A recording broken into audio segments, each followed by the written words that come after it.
Shalom, hari ini kita melanjutkan perjalanan membaca Alkitab dari Kejadian sampai Wahyu.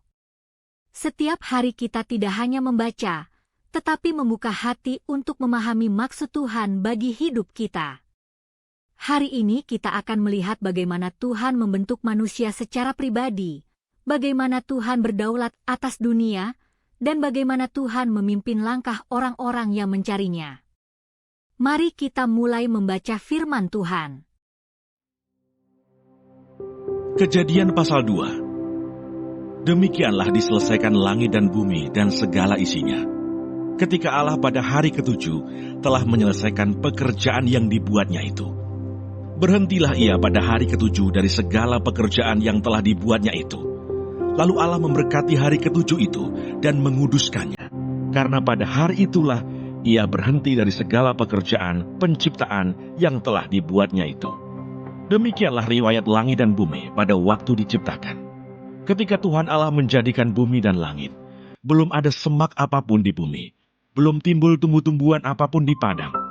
Sebab Tuhan Allah belum menurunkan hujan ke bumi, dan belum ada orang untuk mengusahakan tanah itu. Tetapi ada kabut naik ke atas dari bumi, dan membasahi seluruh permukaan bumi itu. Ketika itulah Tuhan Allah membentuk manusia itu dari debu tanah, dan menghembuskan nafas hidup ke dalam hidungnya. Demikianlah manusia itu menjadi makhluk yang hidup. Manusia dan Taman Eden.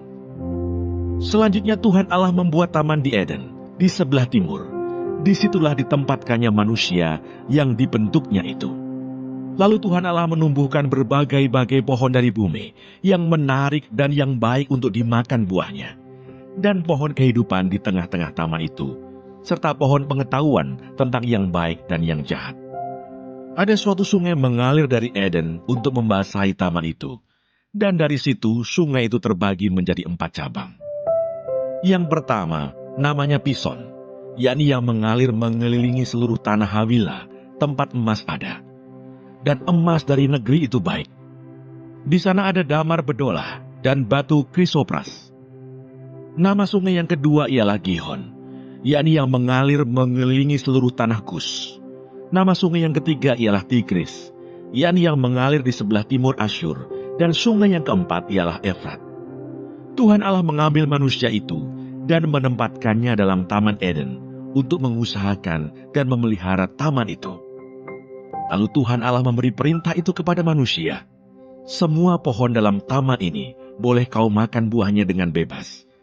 Tetapi pohon pengetahuan tentang yang baik dan yang jahat itu, janganlah kau makan buahnya.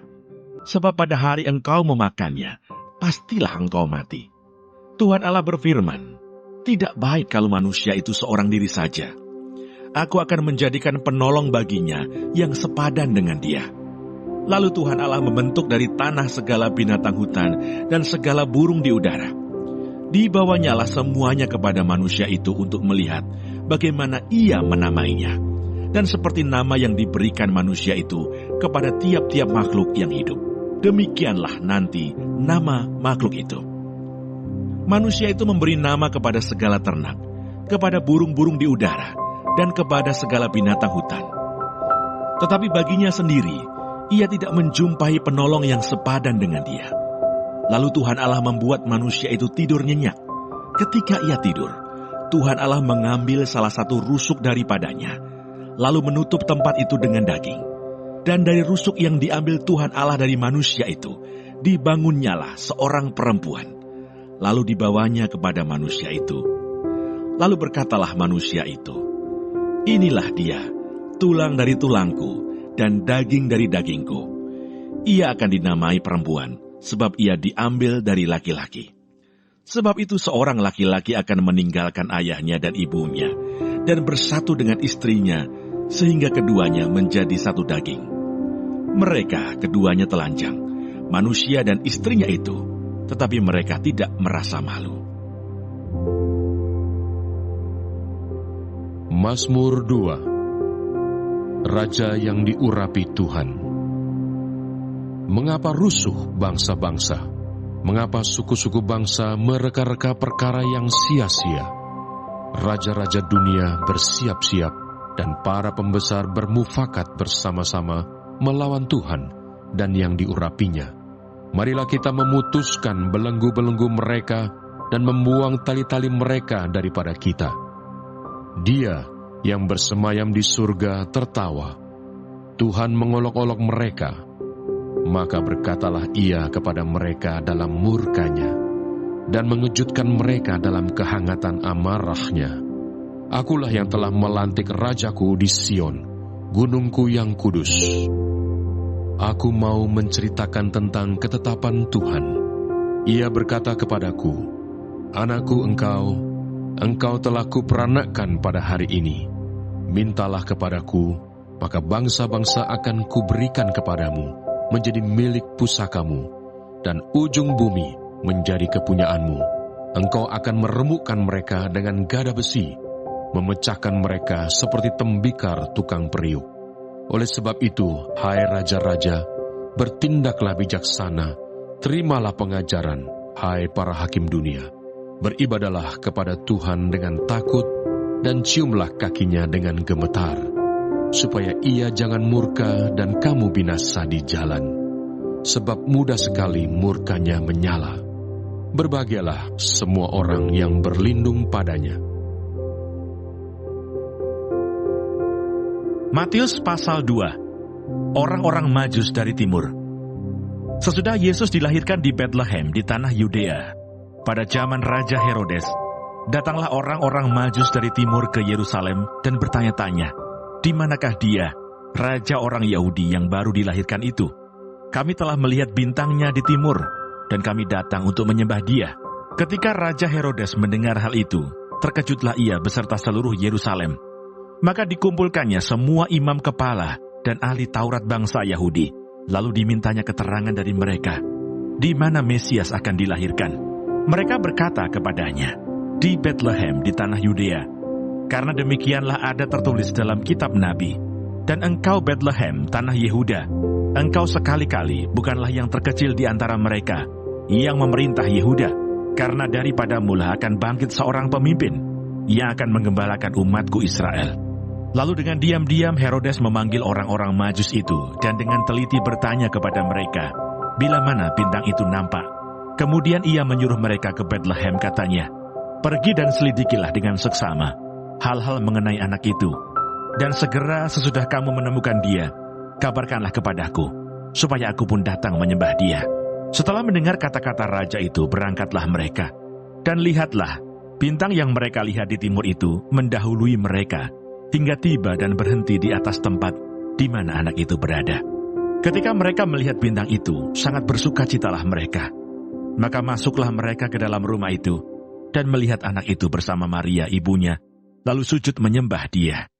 Mereka pun membuka tempat harta bendanya, dan mempersembahkan persembahan kepadanya, yaitu emas, kemenyan, dan mur. Dan karena diperingatkan dalam mimpi, supaya jangan kembali kepada Herodes, maka pulanglah mereka ke negerinya melalui jalan lain. Penyingkiran ke Mesir. Sesudah orang-orang Majus itu berangkat, nampaklah malaikat Tuhan kepada Yusuf dalam mimpi dan berkata, bangunlah, ambillah anak itu serta ibunya, larilah ke Mesir dan tinggallah di sana, sampai aku berfirman kepadamu, karena Herodes akan mencari anak itu untuk membunuh dia. Maka Yusuf pun bangunlah, diambilnya anak itu serta ibunya malam itu juga, lalu menyingkir ke Mesir, dan tinggal di sana hingga Herodes mati. Hal itu terjadi supaya genaplah yang difirmankan Tuhan oleh Nabi, dari Mesir kupanggil anakku. Pembunuhan anak-anak di Betlehem. Ketika Herodes tahu bahwa ia telah diberdayakan oleh orang-orang Majus itu, ia sangat marah. Lalu ia menyuruh membunuh semua anak di Betlehem dan sekitarnya, yaitu anak-anak yang berumur 2 tahun ke bawah, sesuai dengan waktu yang dapat diketahuinya dari orang-orang Majus itu. Dengan demikian genaplah firman yang disampaikan oleh Nabi Yeremia. Terdengarlah suara di Rama, tangis dan ratap yang amat sedih. Rahel menangisi anak-anaknya, dan ia tidak mau dihibur, sebab mereka tidak ada lagi. Kembali dari Mesir. Setelah Herodes mati, nampaklah malaikat Tuhan kepada Yusuf dalam mimpi di Mesir, katanya, bangunlah, ambillah anak itu serta ibunya, dan berangkatlah ke tanah Israel, karena mereka yang hendak membunuh anak itu sudah mati. Lalu Yusuf pun bangunlah, Diambilnya anak itu serta ibunya dan pergi ke tanah Israel. Tetapi setelah didengarnya bahwa Arkelaus menjadi raja di Yehuda menggantikan Herodes ayahnya, ia takut ke sana. Karena dinasihati dalam mimpi, pergilah Yusuf ke daerah Galilea. Setibanya di sana ia pun tinggal di sebuah kota yang bernama Nazaret. Hal itu terjadi supaya genaplah firman yang disampaikan oleh nabi-nabi, bahwa ia akan disebut orang Nazaret. Renungan kita hari ini kita akan belajar. Renungan mendalam, Kejadian 2. Dibentuk, ditempatkan, dipercaya. Kejadian pasal 2 bukan sekedar cerita penciptaan lanjutan. Di sini kita melihat Allah yang dekat, bukan hanya Allah yang berkuasa. Jika di pasal 1 kita melihat Allah berfirman dan segala sesuatu jadi. Di pasal 2 kita melihat Allah membentuk dengan tangannya sendiri. Manusia tidak diciptakan dengan kata, jadilah. Tetapi dibentuk dari debu tanah, lalu Allah menghembuskan napas hidup. Itu gambaran intim. Hidup kita bukan hasil kebetulan. Kita adalah kombinasi antara debu dan napas Allah. Tubuh kita dari tanah. Tetapi hidup kita berasal dari Tuhan. Artinya, jika kita terpisah dari Dia, kita hanya debu. Jika kita dekat dengan Dia, kita hidup sepenuhnya. 1. Pentingnya komunitas. Tidak baik kalau manusia seorang diri. Untuk pertama kalinya dalam penciptaan, Allah berkata sesuatu tidak baik. Bukan tentang ciptaan. Bukan tentang alam. Tetapi tentang kesendirian manusia. Ini menunjukkan bahwa sejak awal, kita diciptakan untuk relasi. Relasi bukan kelemahan. Kebutuhan akan teman hidup, sahabat, komunitas, itu bukan kurang iman. Itu desain ilahi. Penolong yang sepadan bukan berarti lebih rendah atau lebih tinggi. Tetapi saling melengkapi. Dua pribadi berbeda yang menjadi satu dalam tujuan. Dan ini bukan hanya tentang pernikahan. Ini tentang gereja. Tentang tubuh Kristus. Tentang kita yang tidak dipanggil berjalan sendiri. Jika hari ini kamu merasa sendiri, ingat, itu bukan rencana awal Tuhan bagimu. 2. Tanggung jawab. Usahakan dan peliharalah. Manusia ditempatkan di Eden, taman sempurna. Tapi tetap ada tugas. Ini menarik. Bahkan di tempat yang sempurna, tetap ada pekerjaan. Artinya bekerja bukan akibat dosa. Bekerja adalah bagian dari panggilan. Tuhan tidak menciptakan kita untuk pasif menikmati berkat. Ia mempercayakan sesuatu untuk dikelola. Setiap berkat membawa tanggung jawab. Keluarga adalah tanggung jawab. Pelayanan adalah tanggung jawab. Karunia adalah tanggung jawab. Kalau Tuhan memberi taman, Dia juga memberi kepercayaan. Pertanyaannya, apakah kita mengusahakan dan memelihara apa yang Tuhan titipkan? 3. Ketaatan dan batasan, bukan larangan, tapi perlindungan. Di tengah ribuan pohon yang boleh dimakan, Tuhan hanya memberi satu batas. Seringkali manusia fokus pada yang satu itu. Padahal hampir semuanya diberikan dengan bebas. Perintah untuk tidak makan buah pohon pengetahuan bukan kekejaman. Itu adalah undangan untuk percaya. Cinta sejati selalu memberi pilihan. Tanpa pilihan, tidak ada ketaatan. Tanpa ketaatan, tidak ada hubungan yang sejati. Batasan Tuhan bukan untuk membatasi kebahagiaan kita, tetapi untuk melindungi hidup kita. Seperti orang tua yang berkata, "Jangan," karena mengasihi. Hidup dalam kehendak Allah berarti percaya bahwa apa yang Dia tahan dari kita sama berharganya dengan apa yang Dia berikan kepada kita. Hari ini mari bertanya pada diri kita masing-masing. Apakah aku masih hidup dari napas Tuhan, atau hanya berjalan dengan kekuatanku sendiri? Apakah aku menghargai relasi yang Tuhan beri? Apakah aku setia mengelola taman yang dipercayakan kepadaku? Apakah aku melihat batasan Tuhan sebagai kasih atau sebagai beban? Kejadian 2 menunjukkan bahwa kita dibentuk dengan kasih, ditempatkan dengan tujuan, dipercaya dengan tanggung jawab, dilindungi dengan batasan, dan semuanya itu lahir dari kasih Allah yang pribadi. Hidup dalam kehendak Allah bukan sekedar bekerja keras. Itu tentang berjalan dekat dengan Sang Pencipta, mengelola apa yang Dia beri, dan taat karena percaya bahwa Dia selalu menyediakan yang terbaik. Renungan Mazmur 2. Ketika dunia memberontak, Tuhan tetap bertahta. Mazmur 2 dibuka dengan pertanyaan yang menggugah. Mengapa rusuh bangsa-bangsa? Mengapa suku-suku bangsa mereka-reka perkara yang sia-sia? Ini bukan hanya gambaran zaman dahulu. Ini gambaran dunia sepanjang sejarah.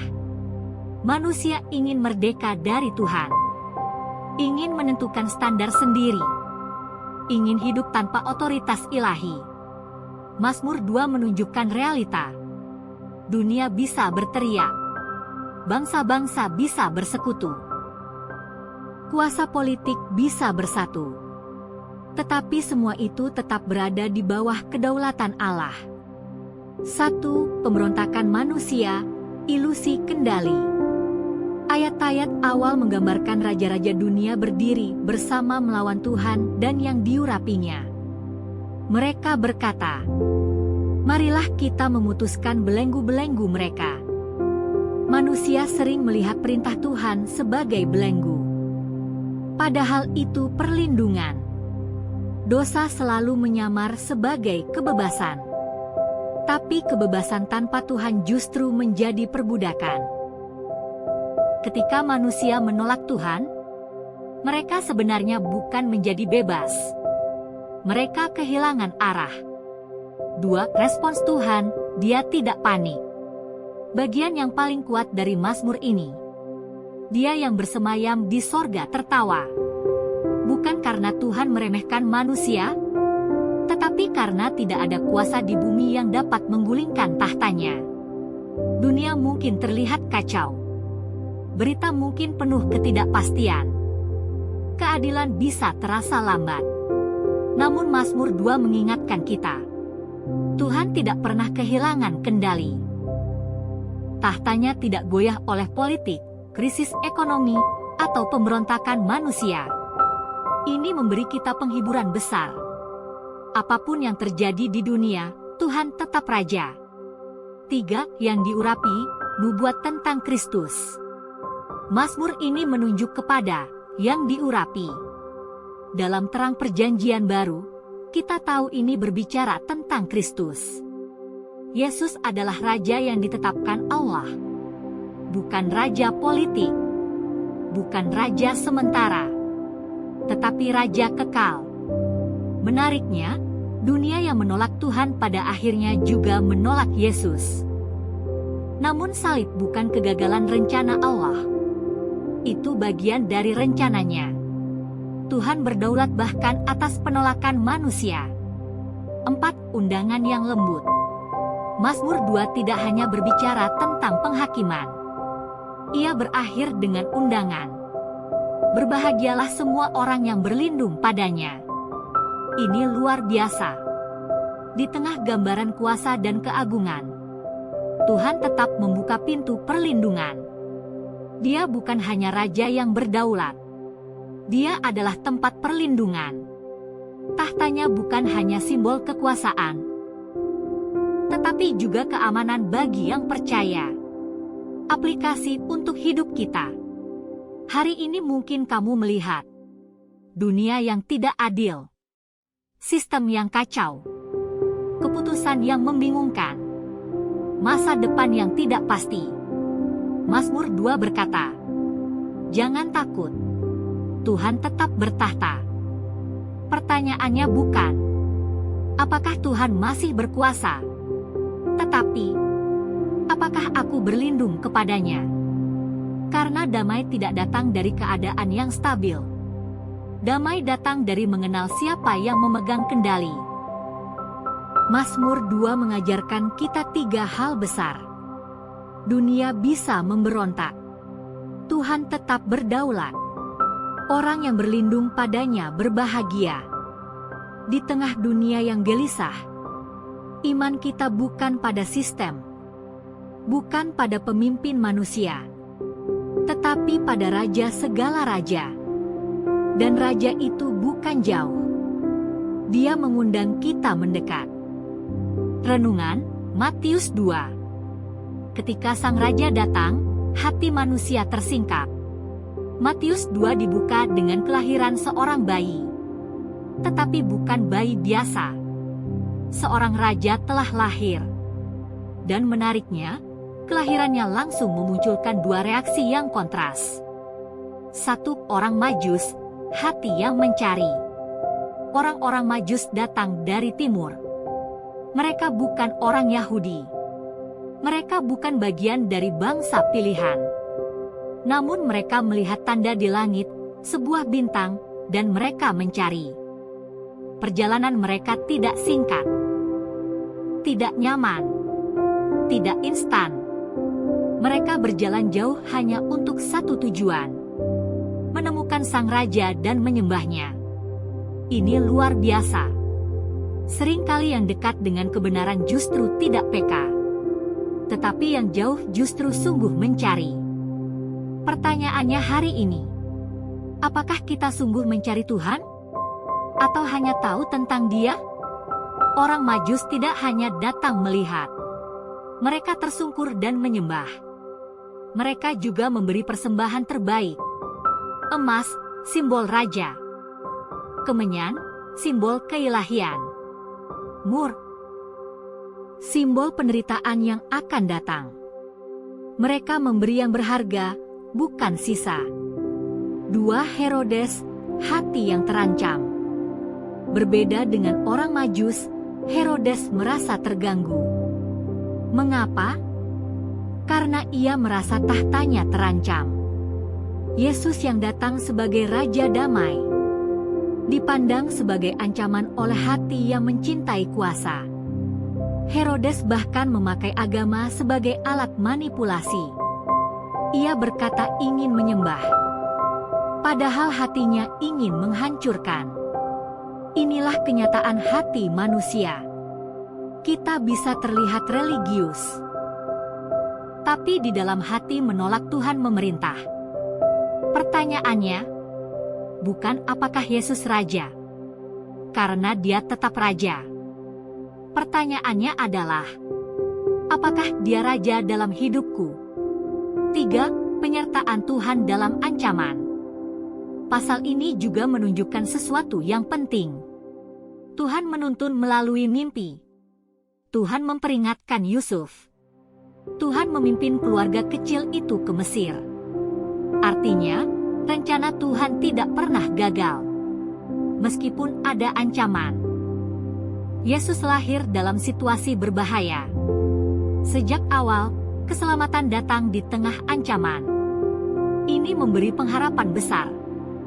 Kehendak Tuhan dalam hidup kita tidak bisa digagalkan oleh rencana manusia. Bahkan ketika jalan terlihat gelap, Tuhan tetap memimpin. Poin keempat atau yang terakhir adalah 2 respon hati, 1 pilihan. Matius 2 memperlihatkan 2 jenis hati. Hati yang mencari dan menyembah. Hati yang takut kehilangan kendali dan menolak. Dan sampai hari ini, dunia masih terbagi dalam 2 respon itu. Yesus tidak pernah netral. Kehadirannya selalu mengungkap isi hati. Aplikasi untuk kita hari ini. Ketika Yesus hadir dalam hidup kita, apakah kita membawa persembahan terbaik?